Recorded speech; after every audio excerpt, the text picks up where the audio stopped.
Hello, Parent Footprint listeners. This episode is part of our favorite Exactly Right Network episodes. And in this episode, I spoke with comedian dad, Kurt Braunohler. Now, Kurt is a wise man, as you will hear in this episode. He talks about coming from divorced parents who are very different. His mom, who was a tremendous support and guiding light, and his dad, not so much, who really taught him how not to be a parent, which can be just as powerful for us in our parenting journey. He talks about realizing the point that when he realized his parents were people. And I know all of us have had that experience in our lives when that veil gets lifted and we realize that our parents are humans just like us and they don't have all the answers. He and his wife have these wise parenting goals that are so simple: kindness and trying, to raising their kids to be kind and to try in life. We talk about laughter and humor as important for health and well-being. And with this laughter, a story about Crazy Hair Day, which brought me back to Crazy Hair Day, as this is during our Halloween month that we're recording this. And I think many of you can remember how fun and not fun it is to get that hair and that costume just right. Not really. Kurt also talks about the unknown future of our kids and has this way of warding off anxiety by living in the present, by acknowledging and accepting we have no idea what our kids are going to be facing in the future. And all we can do is focus on right now and prepare them to be the kind of people we want them to be, with the skill set and the attributes and the characterological skills, character, to help them for this future that none of us can even imagine. Also profound, you will hear how what Kurt learned in improv, he actually takes into life, and how improv is a message for life, for engaging, for stepping out, for just going for it and realizing you're going to be okay. Also, funny, as this comedian dad is, he and his wife had talked about getting a tattoo for one of their mantras, which is, "This is temporary." Get it? Tattoo, this is temporary. But really, the idea being, everything is temporary, everything passes. And I can tell you from my journey, that is all spot on. And how do we capture that in the moment? And finally, the wisdom really culminates with his goal for his humor and his podcast, Bananas, which is to insert absurdity in the world to make the world a better place. And as you listen to him talk about it, when I re-listened to this episode, it was just a wash of relief and hope, and not to take everything so seriously, and also to have wonder about the absurdity of us all.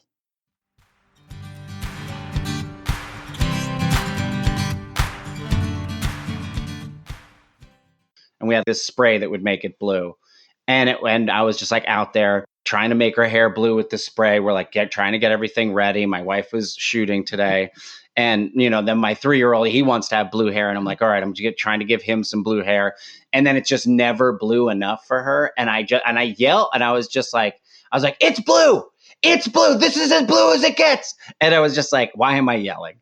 I'm yelling about the dumbest thing in the entire world.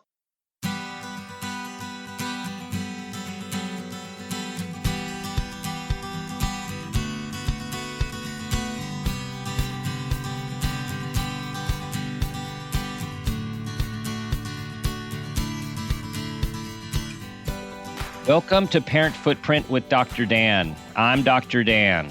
This show is about making the world a more loving, accepting, and compassionate place, one parent, one person, and one child at a time.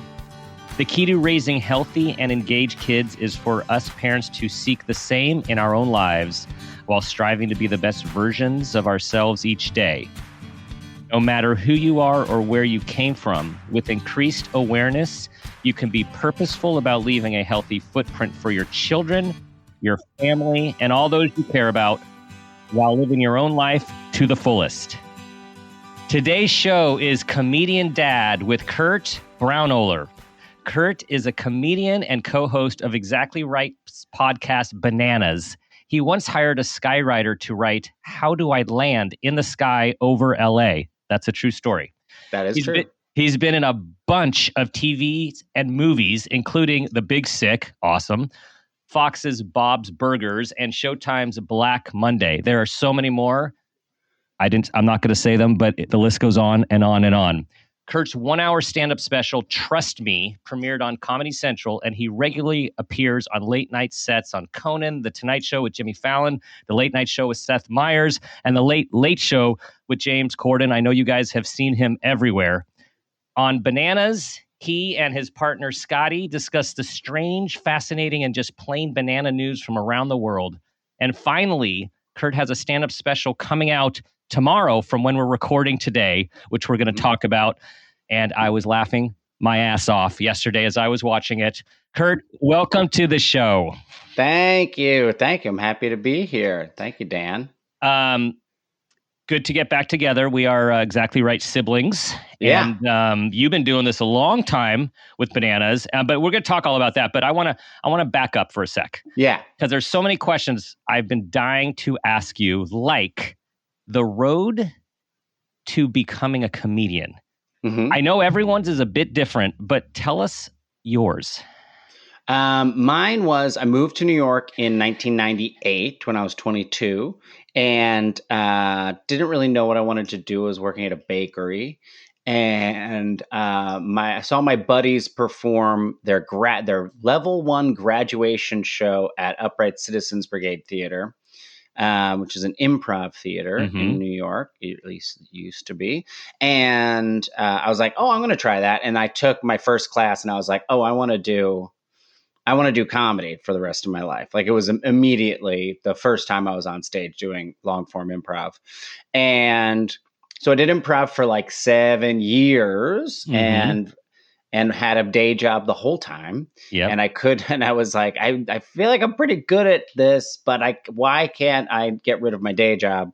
And I was like, I need to start writing. So started this variety show called Hot Tub with Kristen Shaw in 2005. And my 29th birthday is when we started it. And that's when I started doing stand-up when I was 29. And so it's been 17 years now, and just been, and now I'm having my third hour that'll be coming out. Which is a tremendous accomplishment. And so how old were you when you went to New York and you're like, okay, this is my thing? Early 20s? 22. 22. Yep. Yeah. So, were you the funny guy growing up, or, the sarcastic guy, or did this just sort of like bubble up? It was not. I wasn't the sarcastic guy. I was never class clown or anything like that. I was relatively studious in school. I was more like the goofball, and I was always in plays. Theater. So in high school, I was the theater kid. Yeah. Okay. And then in college, the same, doing theater, but always doing it at places that didn't have theater programs. So my high school had a theater program, but my college did not. And so it was all self-produced stuff that just the students would organize. Which I think was very helpful for me, because then when I went to New York, I never had an infrastructure. So I was always used to self-producing things. So that came very easily to me once I was in New York City. I love hearing about people following their dreams and passions and then taking that leap. And I'm wondering, from that day job transition to, okay, I can do this. Was that risky? Was that scary? Or was it, you're like, no, like, this is happening? It was, so I was fixing computers. I had been working at a TV production. After I worked at the bakery, I worked at a TV production company, and it was wonderful. It was like a mom and pop creative production company, making commercials mostly. And really I decided that I wanted to do comedy, but I just saw the job I had was too close to it, if that Mm-hmm. makes sense. Mm-hmm. Like I could very easily have gone down that role of just staying in on the other side of the camera and doing production, because it would eventually would pay very well, and it was creative enough. Mm-hmm. And so I decided to quit and get a job I hated, so that I would have to so that I would have to make it in comedy. By And so design. By by design. design, You added pressure to the system.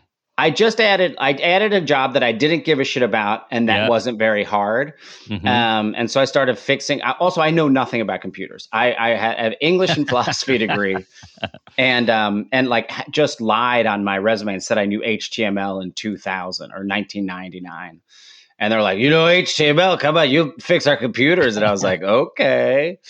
And so I would just, Yahoo the answers. And I eventually just kept moving my desk until I was in the computer room, which was essentially a closet. But it was like, to me, it was having an office, because I was 23, 4 years old. Mm-hmm. And then I was I had like a door I could close. And so I just would write comedy, and I would just only work on my own things in that little room. Mm-hmm. And so then it continued on. And then when I started working with Kristen, we kind of had some success as a double act. And we started like traveling. So I would have to take time off of that job. Mm-hmm. So at first I just had been like whittling my hours down. So I was like, how about I come in 4 days a week? And they're like, all right. Because I never asked for a raise. I never got a raise in 8 years. It was the exact same amount of money I had 8 years.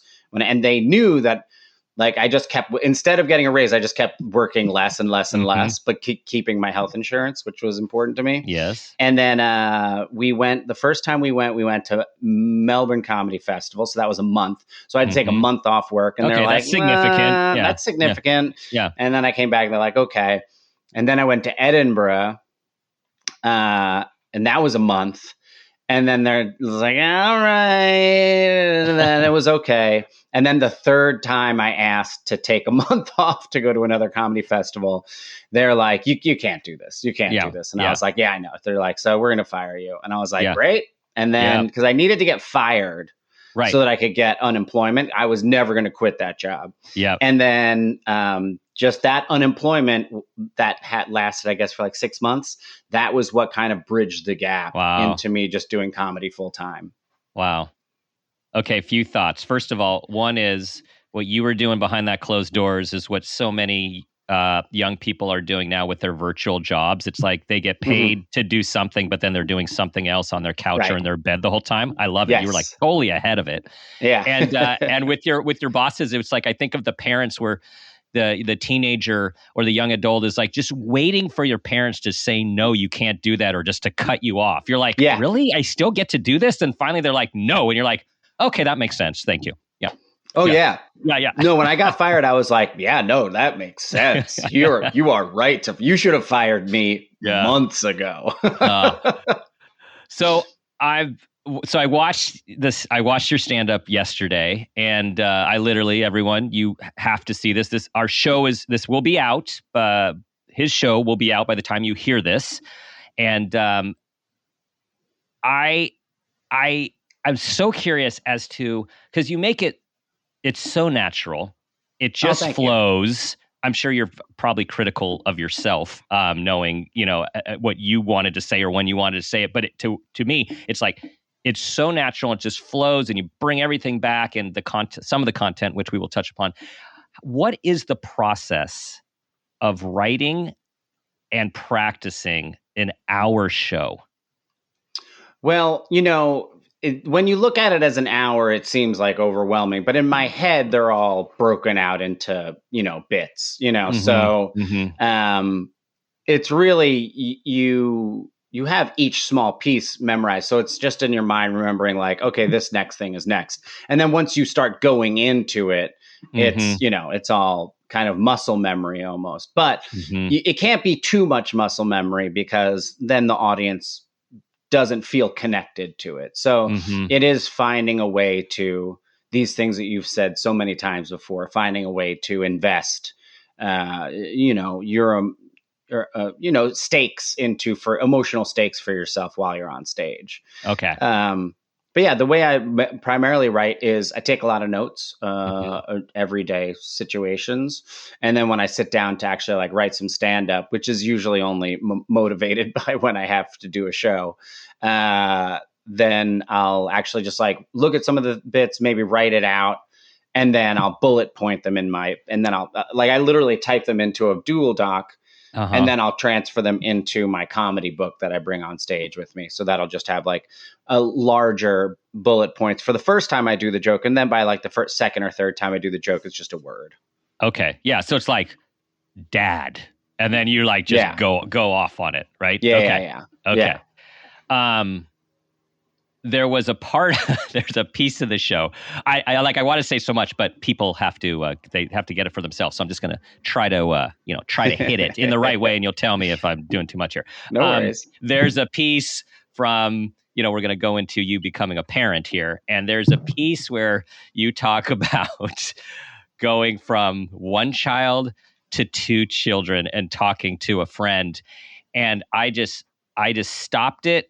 I filmed it and I sent it to my wife right there, that little 40-second bit. Yeah. And I'm like, just watch this. And we were just howling because we completely relate to that experience and beyond. Yeah. So how has parenthood, has it changed the way I know it's changed the way you do life, but has it changed the way that you do comedy or think about things? That's a great question. I don't think it's changed the way I do comedy, but I do realize that, like, my daughter is 5 right now. Mm-hmm. I do realize that at a certain, everything that I'd ever done in comedy, I was just like, yeah, sure, I'll have kids. Maybe someday they'll be able to see this stuff. But I would always they're not even going to be interested. They're not going to care. It's just going to be so old. They'll watch it when I'm dead or whatever. But now the thing that I'm kind of coming into understanding is that there's now seeing my daughter as more of a human being. Yeah. Being at some point she will see this, so being conscious of not talking too specifically about her or her brother. But kind of talking more in generalities about them. Yeah. But no, it hasn't changed. The only thing it's really changed is that I'm just on the road less. I choose to not go out on the road as much. Yeah. This show is about awareness, and in listening to your stand-up, where you talk a fair bit about your parents. Tell us about some of these awarenesses that all of a sudden crop up when you are now a parent and looking at your parents and being like, that probably should have gone a little different for me. I want to do this a little different for my kids. It is very interesting because my parents got divorced when I was 2. And so my mom raised me, and she was a pediatric nurse, and my dad lived very far away, and I would see him, not very often. But the stark difference between their parenting styles was fascinating. My mom was all about unconditional love. That was her whole thing. Thank God, because I needed a lot of that because this was a crazy kid. And then my dad, has had 4 wives. He has 8 children. As far as a dad, he's just, I don't know if, I'm sure he thinks of himself as a dad, but I don't know if his actions ever are ever very dad-like, in that way. And so it's almost like he's had 8 children, but it's just, it's almost like happenstance for his life. Right. It seems. Right. Yeah. And so that is the interesting thing. The main thing that I took away from when I became a parent is that how I think when you become a parent is the first time you recognize that your parents were human beings outside of being your parents. Mm-hmm. Um, Mm-hmm. and and that is because my mom died right before we found out my wife was pregnant, and for the first time. And Mm-hmm. so that was this whole thing of like, as soon as I became a parent, I was like, I had a million questions for her, Yeah. and couldn't ask her those questions. That was like the main thing that I Mm-hmm. just found so difficult about being a parent. Well, and what I gathered from that, in watching and hearing about some about your story, was you have one parent who's no longer with you, who was a guiding light and Hmm. support and wise and caring and did heroic work. And then you have your dad, who is not really there, hasn't quite role modeled much, and from what I gather, is not someone you would go to ask a parenting question. Yeah. And No. so, what's it? Yeah. So, how do you, how do you do this? Is it all based on your own experiences and deciding how you want to try to do things differently? And, or do you have other people, other parent mentors that you do look to for some guidance? I think it's really just my wife and I talking about it all the Mm-hmm. time. Mm-hmm. And, after discussing it, like our goals for the kids are like kindness and always trying, like never giving up. Mm-hmm. That's like kind of the things.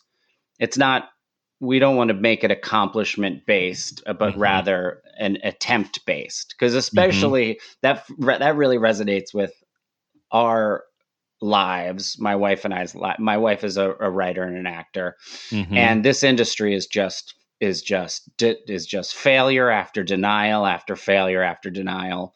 Mm-hmm. uh, and it's just about not giving up. That's all it is. It's just about not giving up. And so that's kind of where we've been kind of like focused on for the kids. And Mm-hmm. I know it's just going to get more complicated as they get older. Yeah. um, Yeah.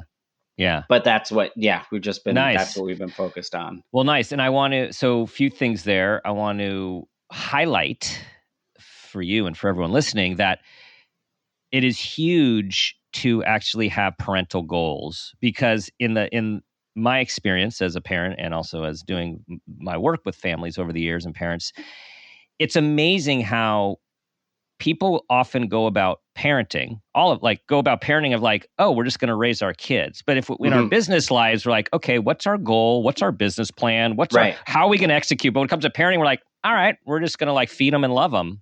And we'll see what happens. Yeah. But when you have a goal, you can actually back out how you're going to handle each situation based on your guiding principles. It's actually a Hmm. wonderful model for thinking about how to interact with your kids on a Yeah. daily basis when you have, okay, I want them to be kind and I want them to try. Yeah. Yeah. That is like, um, and that's like it's very nice to have that to fall back on. It's a backbone Mm-hmm. of because it's very easy to lose your way. It's so Yes. easy. They immediately put you in situations where you're like, shit, I Yeah. haven't thought about this part. Yeah. Pause. Pause. Yeah. That's the other thing I've finally learned as our kids are much older, is that we think we have to like react in the moment with our kids, and particularly as your 5-year-old is probably highly verbal and getting older, like Hmm. all of a sudden there's this human who is like just challenging you intellectually, like behaviorally, emotionally. And when we think we have to act or react in the moment, it often does not go quite well, Right. as if we're like, okay, I just need to think this thing through, or you know Right. what, mom and I just need to have a little moment and we'll get back to you on this. Yeah.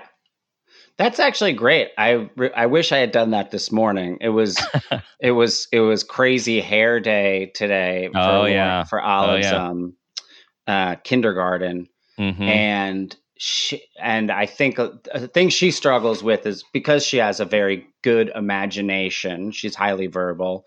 She can imagine a future state of things that is not realistic. Mm-hmm. And so she thinks her hair is going to be like insane, look like snakes or something. And it's just like, well, it's going to be in a bunch of weird ponytails, and we had Yeah. like this spray that would make it blue. Oh yeah. And I was just like out there, like trying to make her hair blue with the spray. We're like trying to get everything ready. My wife was shooting today. And, then my 3-year-old, he wants to have blue hair. And I'm like, all right, trying to give him some blue hair. And then it's just never blue enough for her. And I yell, and I was like, it's blue. It's blue. This is as blue as it gets. And I was just like, why am I yelling? I mean, I'm yelling about the dumbest thing in the entire world. Oh yeah. Oh yeah. Yeah. Oh yeah, I am flashing of our pictures of Crazy Hair Day right now, and the pictures then become the memories. Like, oh, look how cute! But if you just peel behind that, it's like usually a shit show. Yeah, yeah. Oh, that's good, and it is almost Halloween crazy. Yeah. So, oh yeah, there's a lot to be said by getting the costume just right as well. Do your kids do they know what they're going to be? Has that been a thing? Yes, they do know what they're going to be. Gus has been pretty set the whole time. He's like, dog, I'm a dog. And we're like, great, nice, love perfect. it. Yeah. And Olive has changed her mind a bunch, but I think she's settled on a light up octopus. So we had to figure out how to put these like light up lights on this octopus costume. Oh, very cool. That's a job for later today. That is. And I'm sure it'll be just bright enough. Yeah, no, there's going to be no problems. It's bright. It's bright. So, humor in like, how much do you use humor? Actually, let me ask this way. How much do you use humor in your regular life as just kind of who you are? And then how does it translate to parenting or using it in your parenting? I think, I think we're always laughing. I think, it's either like laughing or stressed, and those are like the two two like modes in the house. But I think with the kids, I think it's just a goofiness. It's just like a general goofiness that that I think Lauren and I both kind of foster with both of them, and but we still take things seriously. There's a goofiness, but things are still serious. Which I think is, it's just like the natural way I think I go through the world. And then with bananas, I feel like the world just helps your show on a daily basis, right? Partly are you like, oh my God, this is really happening, and oh, this is great stuff for our How did bananas come to be? It was actually a TV pilot that Scotty and I had made years ago for Comedy Central, and it never went anywhere, and so we kind of retooled it and renamed it. And, it's just all about strange news. And, I think we just love what Scotty and I both love is just the idea of like kind of a celebration of the beautiful absurdity of the world. Oh, I like that. Yeah. So beautiful absurdity gives me a little more hope than shit show. Yeah. I like that. Humans are absurd creatures, aren't we? Yes. I mean, we're fascinating. Yeah. What have you learned about humanity through bananas? I mean, you're pulling from all over the world. Like this stuff happens everywhere. There's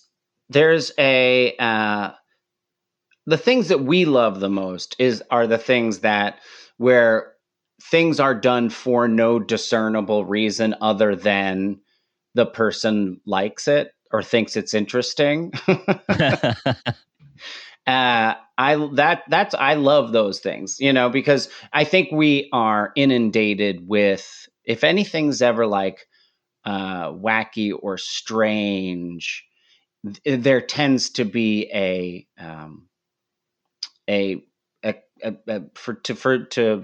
not a capitalist reason behind it, right? Yeah. It's like this weird thing. Oh, it's an advertising campaign, or this, right. Or this person's doing this thing. Oh, it's to promote their podcast, or this thing, or this is so that they'll get more likes on TikTok, so that they can get money and a deal. But to find those true, strange, strange events and people that are just like just done for the pure joy of living. Those are the things I think that we love the most. Mm-hmm. Does researching and doing the show enhance your life? I mean, by diving into humanity this way, is it like like the humor is medicine, laughter is medicine? Does it do something for you? Oh yeah. And also, I mean, if nothing else, it's a lot. It's very easy to have small talk at parties because I have 1 billion dumb news stories at my fingertips at all times that I can tell people about and we can have a conversation about. Mm-hmm. I do think in our times, well, everyone always wonders, like, are these times harder than previous times? And, there's all this debate. But these times are complex. And the research shows over and over that, like, laughter and humor enhances mental health and well-being. Yeah. And it's so needed. It's so needed. Oh, yeah. It's like, especially like just hormonally, just with the, I think it drives cortisol down when you're laughing, it does all these really healthy things for your brain, which is great. Good news for me. Good news for you. It's like it's just like a positive part of your job. So now as a parent, and as you are out in the world and you are researching about the world and the complexities of the world, how do you manage thinking about raising your kids into this emerging, evolving world we are living in? Well, the main thing is that I really truly don't think that I could ever anticipate what the challenges that they'll face in the future are. There'll be things that we don't even understand at this point. Once I always think about VR. I do think like VR is going to become a really huge part of my kids' lives. And there's going to be issues in there that we cannot possibly predict. In the same way that we couldn't predict like depression and suicide from adolescent girls using Instagram, like that sort of thing. And so and I think that this is like always you're just trying to prepare them and give them the tools that they have to be able to weather whatever those crazy things are in the future. And it really just comes back to kind of like the goals that I have as a parent, which is kindness, obviously always making sure that they feel loved and that the attempt to try to do is far more important than success. And that really comes back to something I learned back when I was teaching improv, was that I always would talk about, there's this thing called there's the back line when you're improvising, where it's like all the people who are not in a scene, they're on the back line, and then the stage is kind of in front of them.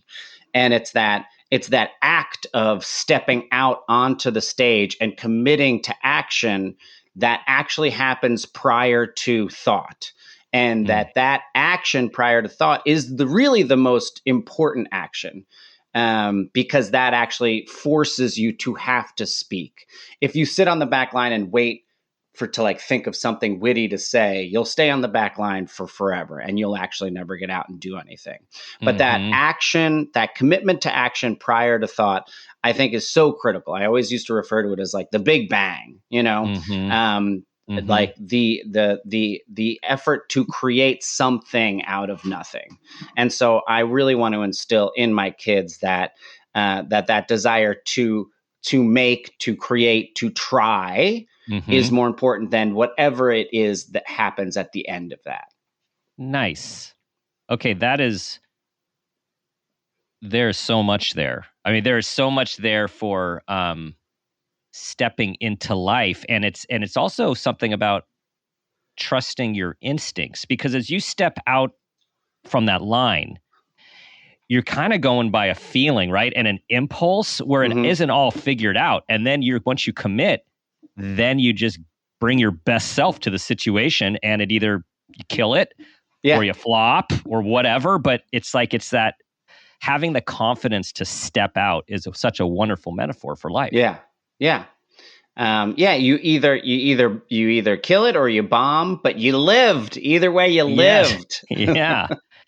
Because I'm thinking about anxiety, which is a big thing these days, Yeah. and parental anxiety, which is a huge thing these days for lots of legitimate reasons. And from the actors that I have talked to over the years, I do get a sense that some do have a lot of performance anxiety that they deal with, and there are others that don't. And so, where do you fall on the continuum?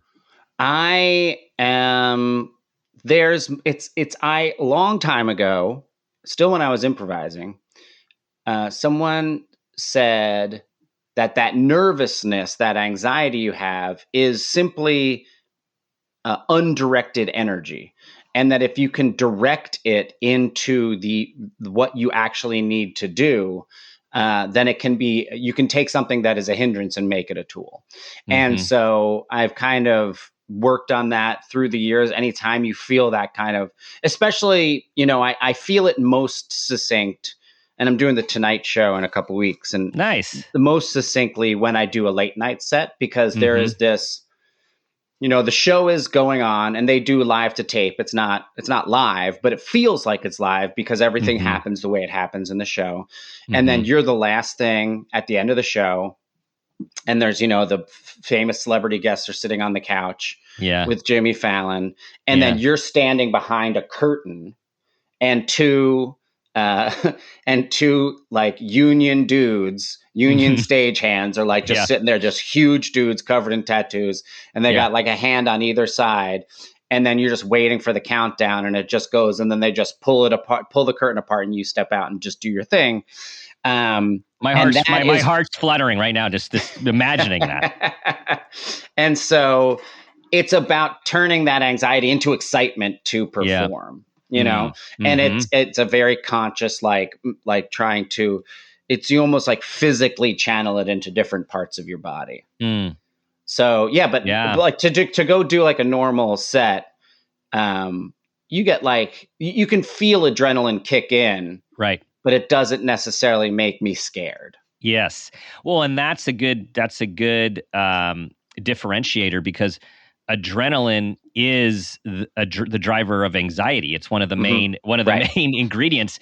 And so often we have pre-game jitters or we have adrenaline, and we can easily think about, oh God, I'm scared. Something bad's going to happen. But if we channel it to like, no, I'm just amped, I'm pumped.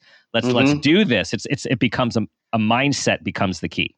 Right, exactly. Because that adrenaline, if you go back, like, I'm no evolutionary biologist, but that adrenaline that so often, goes into our anxiety was also what allowed us to have that additional energy to catch that prey or whatever, do whatever they're doing on the savannah. I don't know, but yeah. Well, as I was hearing you talk about your outlook or your perspective for your kids, and that you can't even anticipate the challenges in this future that will become that they will deal with.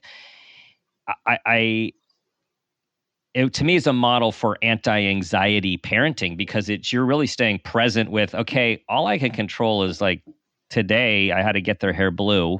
Yeah. And tonight I got to get some lights, and I want them to be good people and try hard. And that's what I can focus on. And I can't even deal with the unknown out there, because who knows? Right. So that is a very present-based, non-anxious parenting paradigm. Is it conscious? Or as I'm talking to you, you're like, oh yeah, I guess so. It's more, oh yeah, I guess so. Yeah.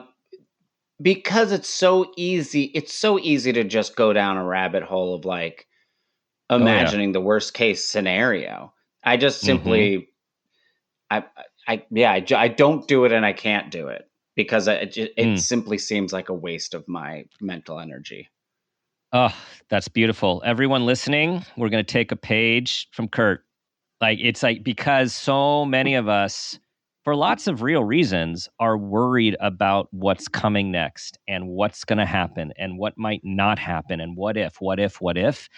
and the what ifs are terrible. They're terrible. Like we're wrestling with an imaginary monster in the future that doesn't Right. even exist. And so much energy Exactly. goes there that takes us away from what we need to be doing right now. Yeah. Yeah, Man. exactly. And my wife and I want to get this tattoo. Mhm. Neither of us have any tattoos.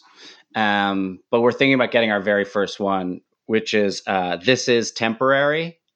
Nice. And we had thought about it because it also works as a funny tattoo too, because it's not a temporary tattoo. But it was just because we had a lot of problems with our youngest. Just he was, he had a couple, minor physical problems, but that caused Mhm. him to cry and not eat. So he was Mhm. always crying and not eating for Mm. 3 years. Wow. And it was That's just very, tough. very stressful. Mhm. But what kept us grounded was like, this is temporary, and that is such a good thing to remember Mhm. about Mhm. all of parenting. Yes. That like change is the only constant in life. We both, I Yes. actually have the I Ching around here, the book of changes, that, ancient Mhm. Chinese Yeah. uh, book, and we throw the bones, as they say it, every once in a while. But just to know that like every moment, like the thing that you're struggling with your child right now is Yeah. not going to be the thing you're struggling with your child in a year. It's That it's going to yeah. be a new struggle. That's gold right there because it's so true. Yeah. The and it's also true on the opposite when you're just having the best moments. Yeah. You need to relish them because those Yes. are temporary as well. Yes. It's Yeah. it's a roller coaster. Yeah. And it's all part of their journey. And as most people say, it's our kids are the ones that shine a light on us and a mirror on us of all of the aspects of ourself that are lying dormant or are things that we need to become aware of or just triggers. And it's this wonderful petri dish of it's kind of a game, Yeah. not to minimize it, but it's kind Mhm. of this game of life. They had Mhm. something with that board game there. Yeah. Ah, hmm.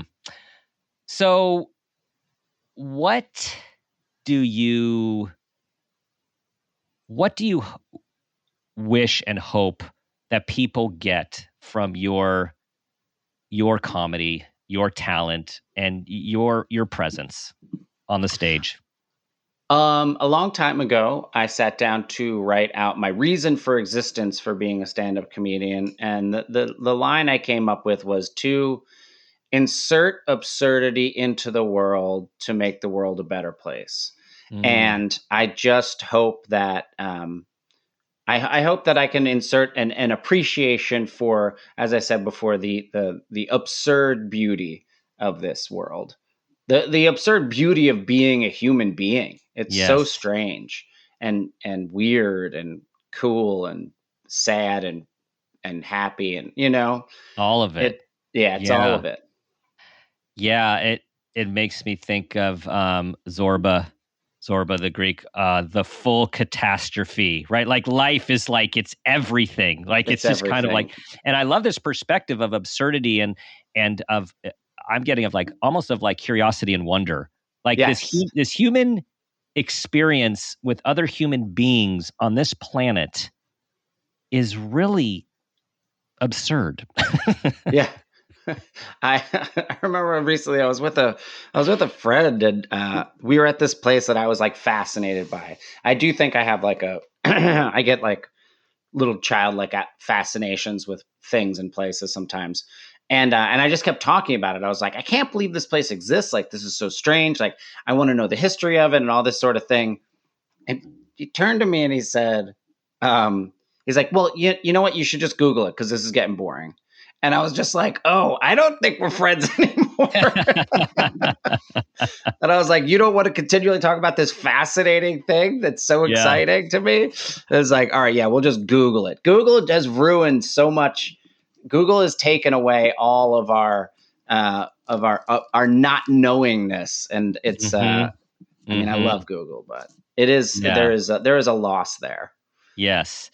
There is, and you're reminding me of something that I couldn't stand growing up, and every time when I would ask my mom like what this word was Mhm. or what this word means or what this thing was, and she would say, "Well, let's look it up in the dictionary." Or Yeah. like, let's look in the encyclopedia. I'm like, no, just tell me, just tell me. And mom, because I know you are listening, I greatly now appreciate what you were doing. And it Yeah. was really good parenting. And now our kids don't even need to struggle like that. We don't even Yeah. struggle like that. Hey, what's that? Boop. And now we have like 3 pages on what it is. All right, next. And So a there is, video of yeah, explaining it too. yes, yes. So what will you do? How do you think you will handle this with your kids when it comes to the easiness? Like, you're so blessed; they don't have phones yet, and all of Yeah. that stuff. Like, how do you imagine? I know this is like I'm dropping this on you, but how do you imagine you will find the balance of using these tools as great learning tools, and also for you to keep this, instill this wonder of a curiosity and absurdity? I well, I think for the tech side, I think we're just going to be very strict about it. Mm-hmm. About they're not getting like they have like tablets that they can access that we keep, obviously away from them at all times. But Yes. like for like specific instances, like plane trips and stuff like that, they can have access to these tablets. Yes. And I think it's just about, and it's so hard because these technologies are invented, they're purposefully created to create dopamine drops in the brain so that you want to use them over and over and over and over and over again. And Yes. so it is a lot of crying and it is a lot of whining, and it's Yes. just, I think that's going to be the hardest part for my wife and I, is to Mm-hmm. not just slowly acquiesce to them using it more and more, but having a very Yes. hard and fast rules about them, because that is the toughest part. It is, and your reasoning is sound, and may the force be with you on that one. Thank you. It is, yes, I know yes, it's going to be yeah. hard. Oh, it's so hard, but the point you're making, and for everyone listening, just to remember when you are battling with your kids and teenagers over their devices, it truly is a scientifically orchestrated dopamine suck designed Yeah. to have your kids have withdrawal and meltdowns just like you do when you're trying to stop scrolling and Netflixing and you can't either. Like Yeah. it's science. So It it's hard. Yeah, I mean, like there's a documentary called The Social Dilemma, Yep. which has its problems as a documentary. But I always think about this one metaphor. It's not even really a metaphor; that it's actually like when you're looking into the glass of your like computer, what's looking back at you is an incredibly powerful artificial intelligence that is looking at everything about you, about what your pupils and your eyes are doing, where on the page you're looking, to just continually get you to ask for more, Mm-hmm. and that is to think about it that way, that there is an intelligence inside that thing that is Yeah. manipulating you, Yes. is fascinating. Crazy. Okay, quick related tangent. Then we're moving on to the parent footprint moment question. But to your point, this is a whole nother episode. Yeah. We were talking with a friend. A friend was asking where one of our kids was going to college. We said, and he was visiting from out of state. He goes back home, and on his phone, all of a sudden, he's getting ads from the college that we were talking about.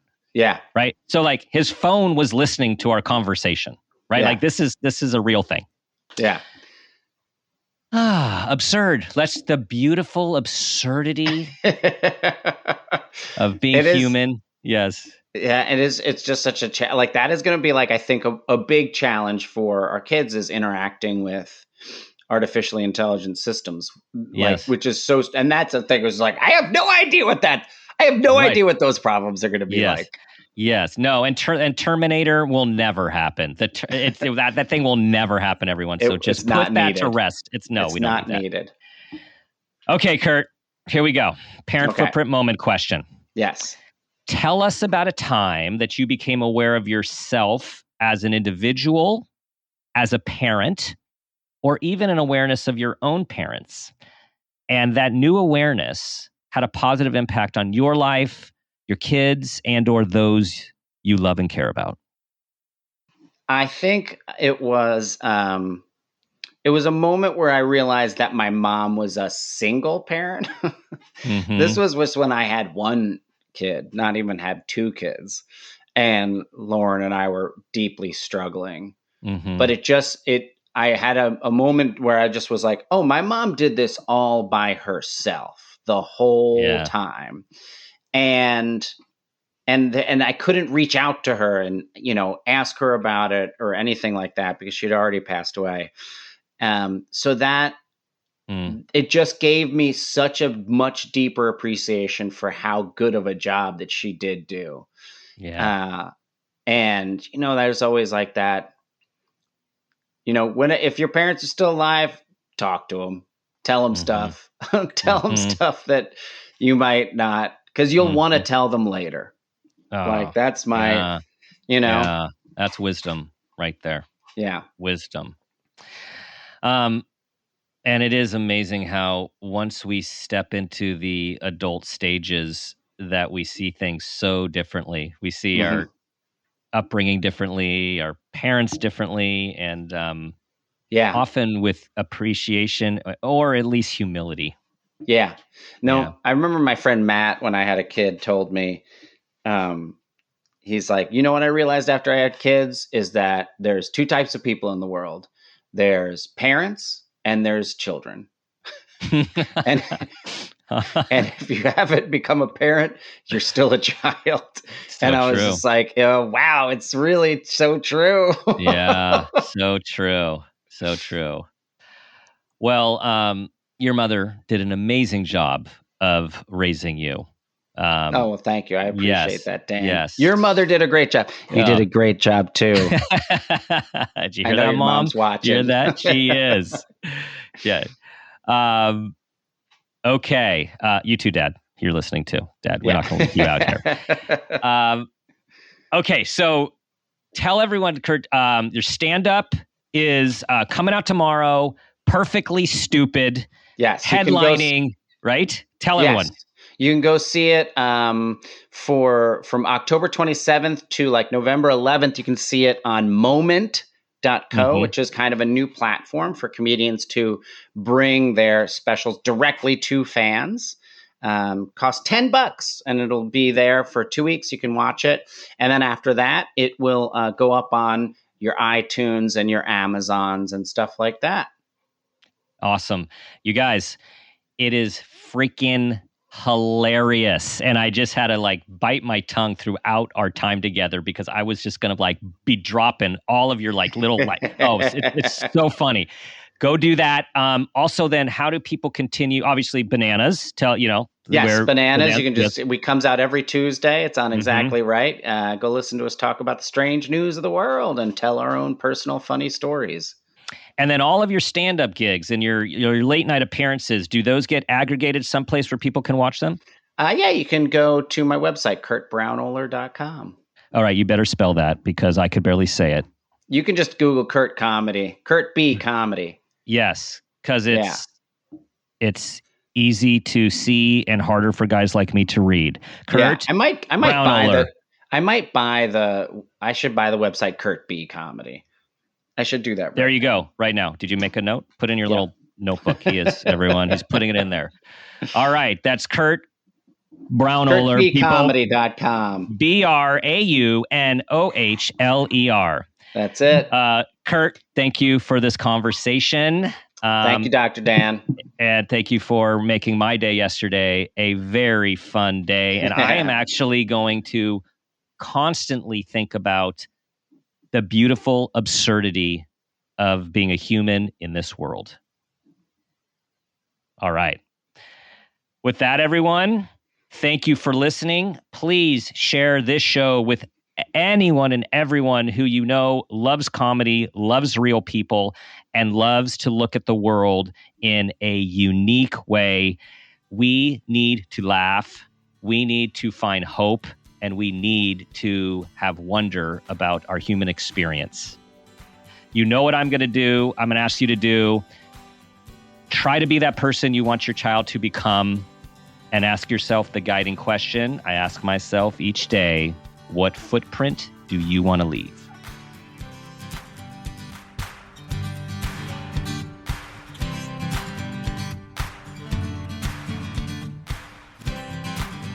This has been a Peters and Rossi production.